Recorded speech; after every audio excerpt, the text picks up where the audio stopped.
Let's take a legal deep dive into this case with criminal defense attorney Hector Diaz of Diaz Law. All right, Hector, this is confusing to some people. You've got a split verdict here. So on the one hand, how is it that he is guilty of sexual conduct with a minor, but then on the flip side, he is not guilty of child molestation and not guilty of sexual conduct with a minor? You know, important to consider that the jury heard evidence that related to each count. Right. Okay. And so each of those individual counts that deal with a specific act, a specific time, a specific place.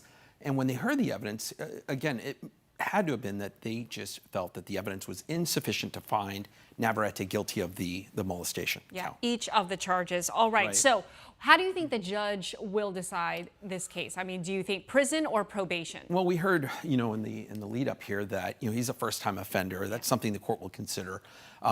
Typically, you see probation in these kinds of offenses. But again, I mean, you're going to see a lot of victim input. The judge is going to consider a lot of information that's going to be provided by the families of the victims and the impact that this had on the children.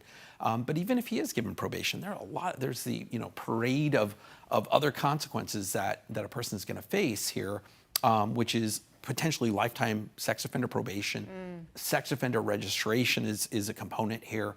And then even if given probation, Mr. Navarrete faces up to 1 year in county jail. So there are a lot of consequences still.